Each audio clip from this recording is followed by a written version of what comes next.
Hello, here is Ali Talabi. Welcome back. Today we're going to talk about financial statements and more specifically the cash flow statements. So the last session we talked about four different financial statements, and I mentioned the last one, which is the cash flow statement, is kind of the most relevant type of financial statement to finance. So in cash flow statement, we are less concerned about the net profit and or net income, and we are more into the flow or direction of cash. The cash flow statement has three major components: operating cash, investing cash, and financing. The operating cash, or the cash which comes from operating activities, it's actually related to those activities which directly impact on your net income. Most of current assets, most of changes in the current liabilities are part of the operating cash flow. So usually what we do to prepare the operating cash flow, we start with the net income or net profit and we make some adjustment because we learn not the total net income is cash. So we need to make some adjustment. One of the major adjustment is adding back the depreciation, because we know depreciation expense is non-cash expense, is not the actual cash you are paying out.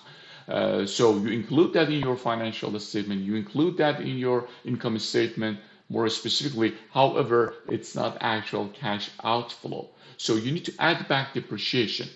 The second major adjustment is related to your actually current assets and current liabilities. I told you the major activities, operating activities, somehow are related with current assets and current liabilities. So what you need to do, you need to consider the fact that any changes in your current assets or current liabilities is actually associated with the level of cash. So let me be more specific. So let me give you an example. Let's say that last year you look at your financial statement. Let's say this is 2019 and now we are in 2020.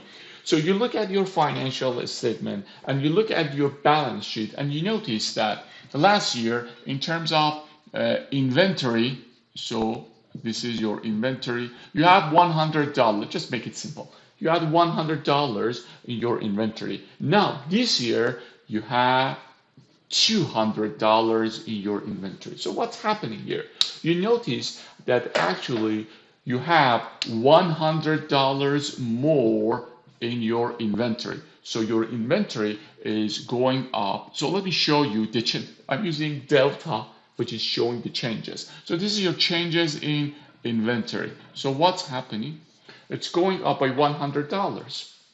Now, let me ask you this question. Remember, we are in the world of finance, we are in the world of cash.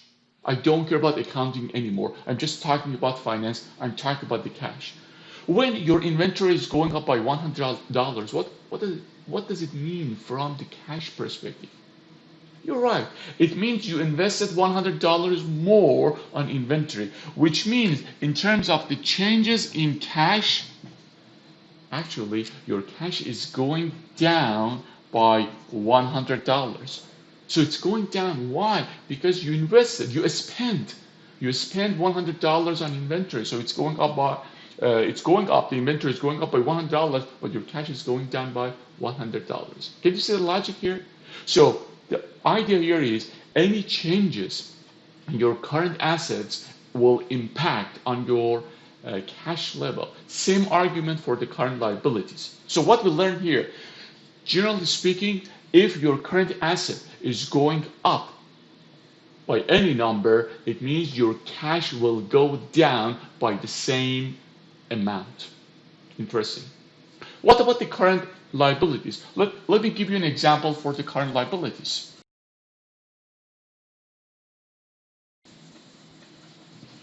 So one of the major items in current liabilities is accounts payable. So let's talk about accounts payable. Let's say you had $500 accounts payable in your actually balance sheet last year. That's a part of current liabilities, and now it is $300. So you have less in your accounts payable. So more specifically, it's going down by $200. So your changes in accounts payable, it's $200 negative. What's happening from the cash perspective? Again, remember that argument we had before? We're talking from the cash perspective. So your accounts payable is going down.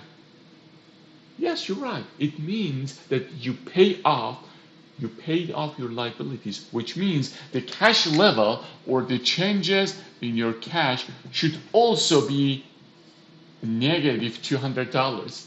It's going down by $200. So your current liabilities is going down. It means you are paying off your current liabilities, which means the cash level is going down. So you can argue that, generally speaking, for any current liabilities, when it's going down, it means the cash level also is going down. If it's going up, it means you're saving some cash. You are holding to your cash, which means the cash is going up. So let me summarize my argument by showing you this table. So let's go with two columns. So this is current assets, current liabilities, and I'm going to talk about increase and decrease. So increase, decrease. So there are four possible scenarios out of this connection. So we have current assets, current liabilities. What will happen if your current assets is going up from one period to another period? So if it's going up, you're right. From the cash perspective, this is not good. So the impact on your cash flow will be negative. So I'm talking about the changes in current assets and current liabilities, and this is the impact on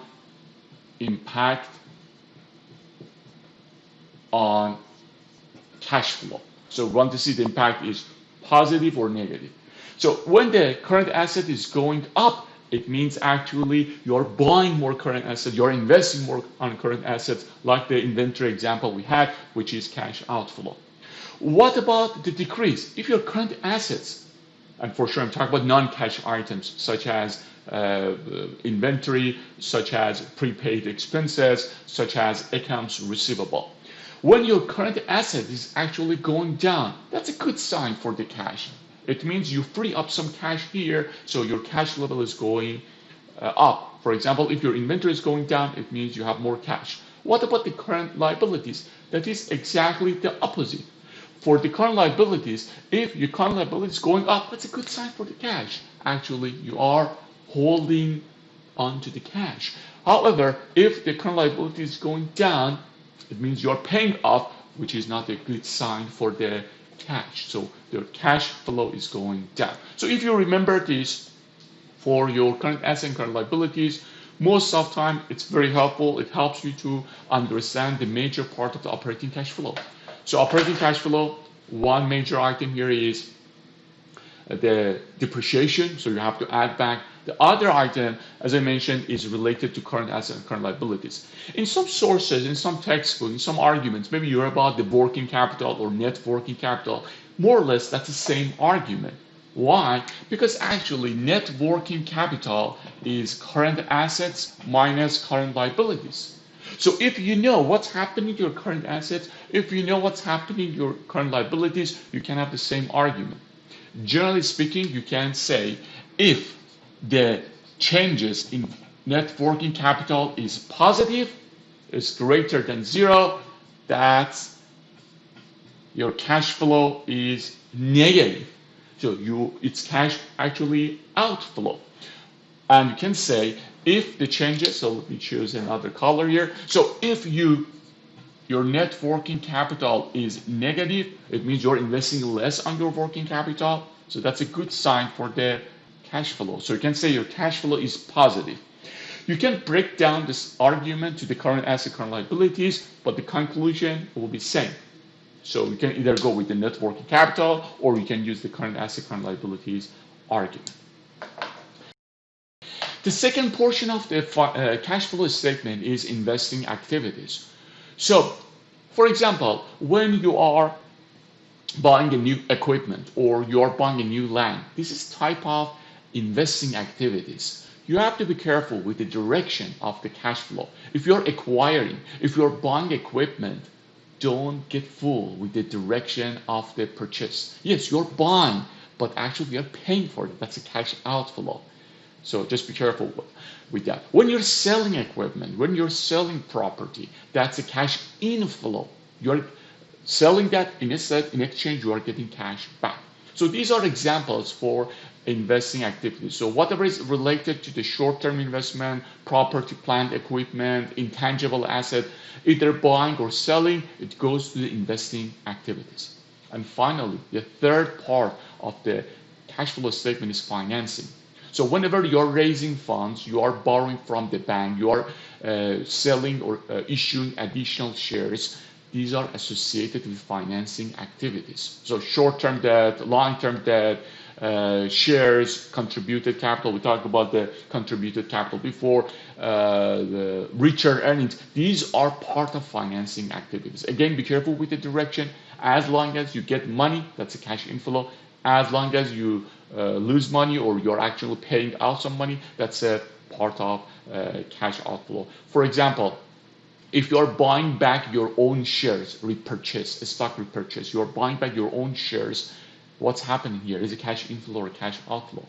You're right, that's cash outflow because you are buying back, which means you're paying cash to your shareholders. So be careful with the direction of that. Why? Because you have to be careful and you have to be specific in the cash flow statement. Is it negative cash outflow or positive cash inflow? At the end, when you have operating, investing, and financing, you can put all these pieces together and come up with your net cash flow. So how much cash actually you are making or how much cash you are actually paying. Now, let's wrap up this section by telling you something regarding the free cash flow.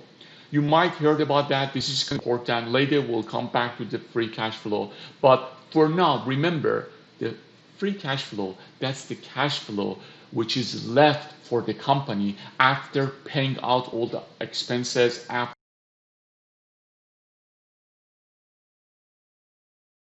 So in other words, the free cash flow, and we call that free, doesn't mean that's free of charge. It's free, it means it's available. That's what we have. That's the cash remaining after firm actually makes its investment in new operating assets. This is the cash flow which is available to pay the bondholders and shareholders. Thank you very much. Here is Ali Talvi. Have a wonderful day. Talk to you soon. Next class, next session, we'll talk about some hints, some notes, and review some questions with you. Take care. Have a wonderful day. Bye.